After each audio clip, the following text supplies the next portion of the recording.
نماز اچھی، روزہ اچھا، زکوٰۃ اچھی، باوجود اس کے میں مسلمان ہو نہیں سکتا جب تک نہ کٹ مروں میں خواجہ بطحا کی عزت پر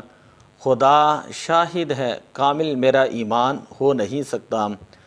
صحابہ کرام حضور علیہ الصلاۃ والسلام کی کس طرح تعظیم فرماتے ہیں، احادیث پاک کے اندر، بخاری شریف کے اندر موجود ہے۔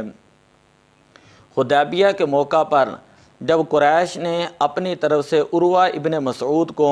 صحابہ کرام کی جاسوسی کے لیے بھیجا، تو یہ عروہ ابن مسعود وہ شخص تھا جو انتہائی خوبصورت تھا، انتہائی نوجوان تھا، اور قریش والے یہ کہتے تھے کہ اگر کسی کو نبوت ملنی ہوتی تو اس طرح کے روبدار شخص جو ہے اس کو نبوت ملنی چاہیے تھی۔ یہ اتنا زیرک آدمی تھا۔ جب یہ صحابہ کرام کے پاس پہنچا تو حدیث پاک میں اپنی آنکھوں سے صحابہ کرام کو دیکھنے لگا اور کہنے لگا فواللہ ما تنخم رسول اللہ صلی اللہ علیہ وسلم نخامۃ، کہ اللہ کی قسم نبی اکرم صلی اللہ علیہ وسلم جب آپ اپنی رینٹ مبارک جو ہے وہ بھی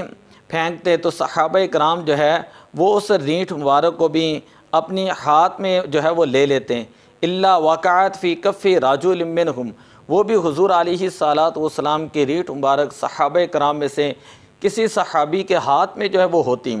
فدالک بہا وجہہم وجلدہم، اور وہ صحابی رسول اسی رینٹ مبارک کو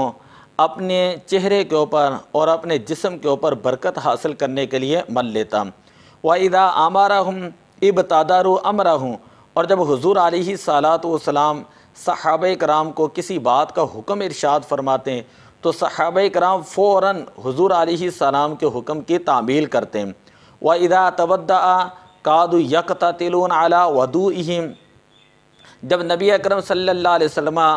وضو فرماتے ہیں تو صحابہ کرام حضور علیہ الصلاۃ والسلام کے وضو مبارک کا بچا ہوا پانی مائع مستعمل لینے کے لیے آگے بڑھتے ہیں، اور قریب تھا کہ جس کو پانی نہ ملتا وہ آپس میں یکادو یقتتلون، قریب تھا کہ وہ آپس میں لڑ پڑتے ہیں۔ وَإِذَا تَكَلَّمَ خَفَضُوا أَصْوَاتَهُمْ عِنْدَهُ، اور جب حضور علیہ الصلاۃ والسلام گفتگو فرماتے ہیں تو صحابہ کرام انتہائی خاموشی کے ساتھ حضور علیہ السلام کی گفتگو سماعت کرتے ہیں۔ وما یحدون الیہ النظر تعظیم اللہ، اور صحابہ کرام حضور علیہ الصلاۃ والسلام کی طرف نظریں اٹھا کر نہیں دیکھتے تھے، صرف آپ صلی اللہ علیہ وسلم کے ادب کی وجہ سے۔ فرجع عروۃ الی اصحابہ، عروہ ابن مسعود جو ہے جب وہ اپنے دوبارہ قریش میں اپنے ساتھیوں کے پاس واپس گیا، فقال ای قوم، اور کہنے لگا کہ اے میری قوم، واللہ لقد وفدت علی الملوک، اللہ کی قسم میں بڑے بڑے بادشاہوں کے درباروں میں گیا ہوں، وفدت علی کیسر وکسریٰ والنجاشی، میں کیسر کے دربار میں بھی گیا ہوں، کسریٰ کے دربار میں بھی گیا ہوں، اور نجاشی کے دربار میں بھی گیا ہوں۔ واللہ ان رأیت مالکا قط یعظمہ اصحابہ، اللہ کی قسم میں نے نہیں دیکھا کبھی بھی کسی بادشاہ کو یعظمہ اصحابہ، کہ جس کی اس کے ماننے والے اتنی تعظیم کرتے ہوں، ما یعظم اصحاب محمد محمدہ، کہ جتنی نبی اکرم صلی اللہ علیہ وسلم کے صحابہ حضور علیہ الصلاۃ والسلام کا ادب اور احترام کرتے ہیں، وہاں پر میں نے یہ دیکھا واللہ ان تنخم نخامۃ الا وقعت فی کف رجل منہم فدلک بہا وجہہ وجلدہ، اگر حضور علیہ السلام کی رینٹ مبارک بھی ہوتی صحابہ اپنے ہاتھ میں لے کر اپنے چہرے اور اپنے جسموں پر مل لیتے ہیں۔ وَإِذَا أَمَرَهُمْ ابْتَدَرُوا أَمْرَهُ، اور جب حضور علیہ الصلاۃ والسلام کسی بات کا حکم دیتے صحابہ کرام فوراً حضور علیہ الصلاۃ والسلام کی بات پر عمل کرتے۔ وَإِذَا تَوَضَّأَ كَادُوا يَقْتَتِلُونَ عَلَى وَضُوئِهِ، جب حضور علیہ الصلاۃ والسلام وضو فرماتے تو صحابہ کرام وضو کا پانی لینے کے لیے ایک دوسرے کے ساتھ قریب تھا کہ وہ لڑائی کرتے۔